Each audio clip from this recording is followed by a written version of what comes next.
Wow. What's going on today, man? We just lost an iconic rap figure, man. Ecstasy. A lot of people don't know who Ecstasy is. Ecstasy is not some new rapper today. Ecstasy is actually an MC from the group Whodini.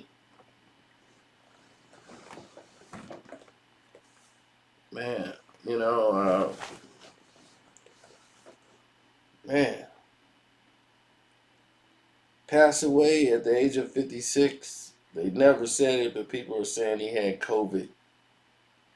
Um, this is sad, man. I mean, this guy was like one of the first rap before like Run DMC really like took off and did their thing. Whodini was the first ones to really cross over. Like they were into the R&B. The freaks come out at night. The freaks come out at night. When that came out, the freaks come out. The freaks come out at night. That was like a club record. The first real rap club record. They had the Haunted House of Rock, and then they chorus it was friends. How many of us have them? Friends. Most people didn't know what that song was until they saw Next Friday. Man, shut up, man! I hate Whodini. I just thought that was a great way to introduce that because I was laughing, and the people from that our era knew that song. But they were iconic, man. It's all just a part of growing up. You got to work hard. Without ever. Man, this is bad.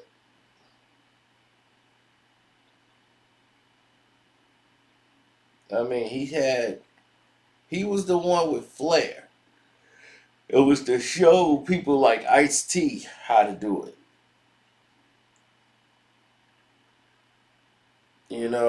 Ice Cube, all of these guys who was doing it in the 80s. Like Ice-T used to wear the weird clothes just like him, with the leather. Leather was the thing in the early 80s. And those shades. Guys was looking like R&B groups.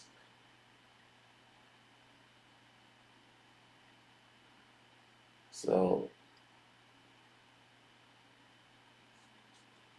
it was amazing, man. I remember all the good times, listening to Whodini music, and they used to have the concerts at all these like areas that didn't even have venues.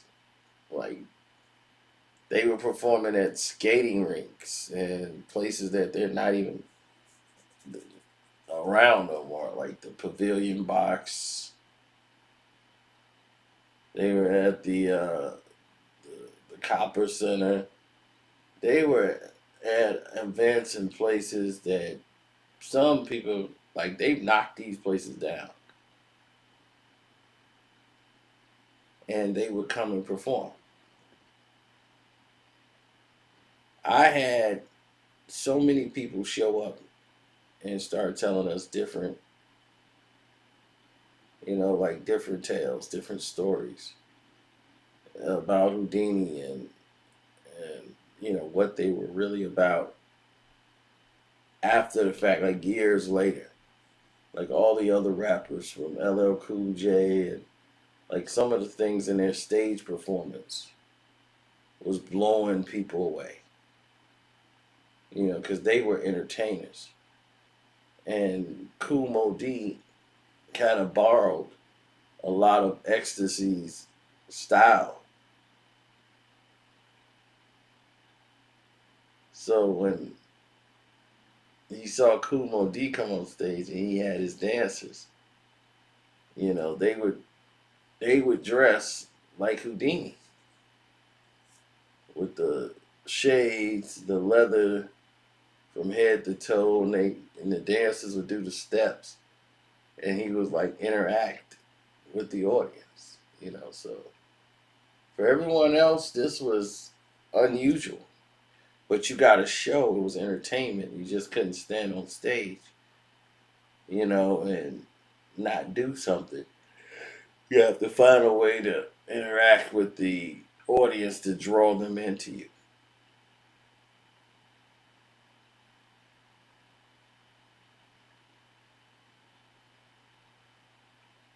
And if you were a rapper or MC and that didn't do that, you had to find a way to transcend.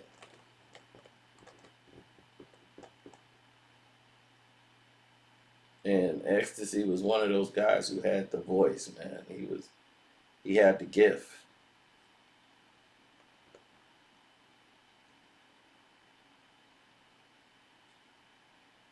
And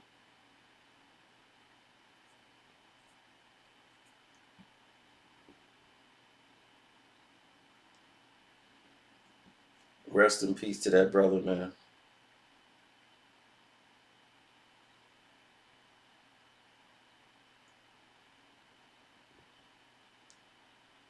Gone at 56.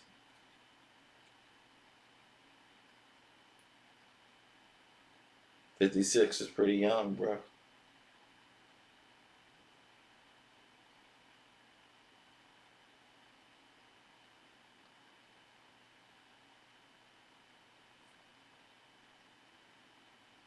So,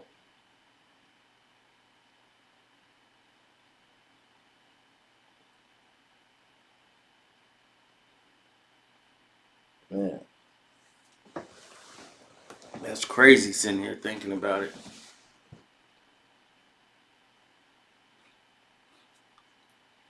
Then I learned we lost at 59, I think 58 or 59, we lost Frankie the Surgeon Randall. Frankie Randall,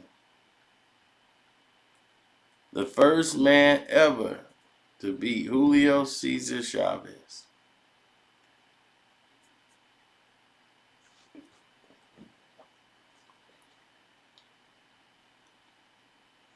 Everybody was blown away by it.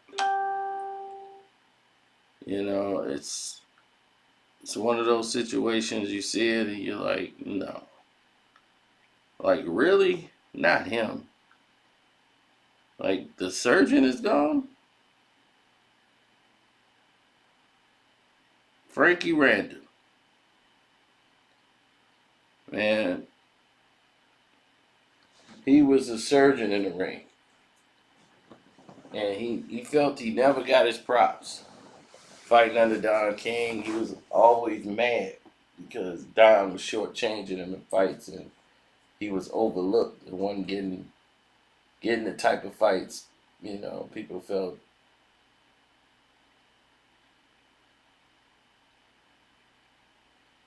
you know, things didn't work out.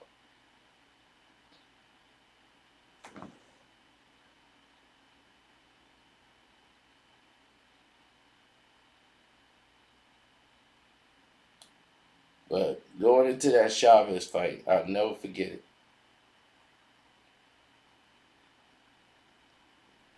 It was meant to be a tune-up fight. He wasn't even supposed to get it. And he was tattooing Chavez. Chavez did not look like himself in that fight at all.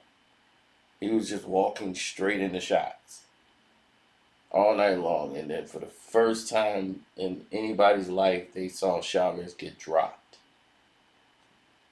He hit him with a 1-2, boom, and dropped Chavez.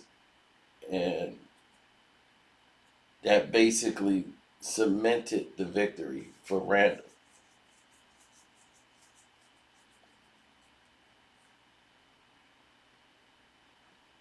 And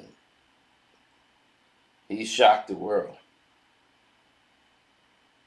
Chavez was like 80 something and oh. Let that sink in. 80 plus wins with no losses. And he loses to Frankie Randall. Now, the Pernell Whitaker fight, you got some people say it was a draw. Some people said that Pernell walked him, especially everybody that worked for.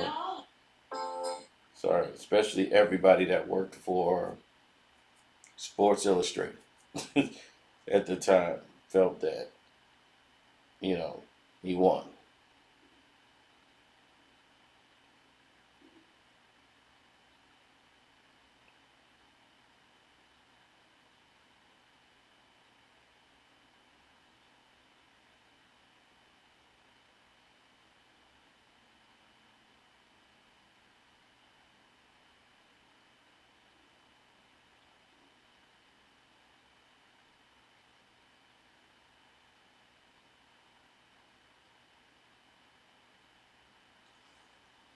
Oh man.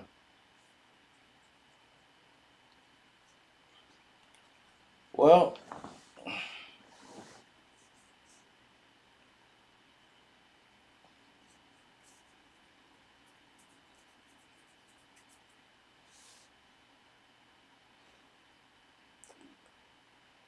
the rematch. I do remember the rematch. The rematch was more crazier than anything else I can imagine. The rematch was nonsense. Like when they made the rematch, it was like, okay, Chavez is gonna get the belt back. They kind of forced Randall to take this rematch when he didn't even want it.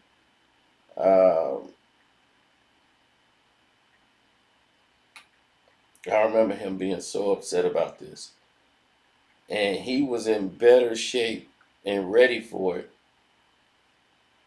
than the first fight. So he was waiting for this rematch to happen. And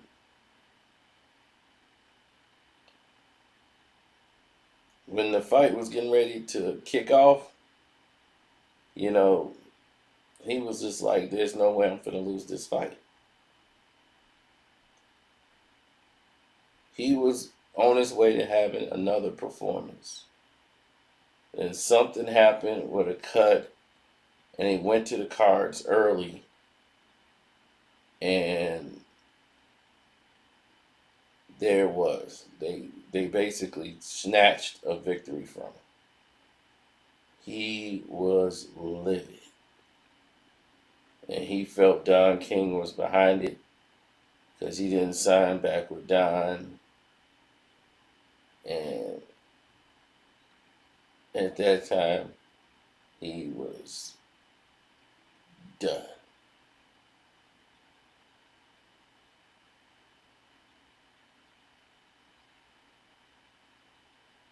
He was done.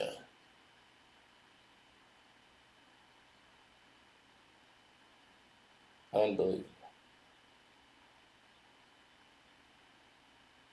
Have you ever heard a rematch taking place like 4 months later? They did a rematch in 4 months.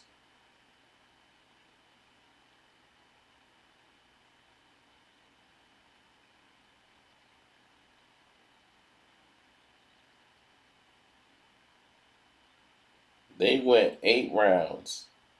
It was a headbutt. They went to the scorecards and they took the belt away from Frankie Randall, man. And he wasn't the same fighter after that.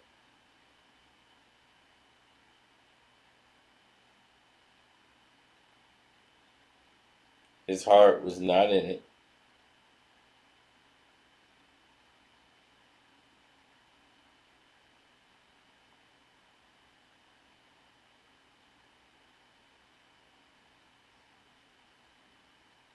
But shouts out to him, man.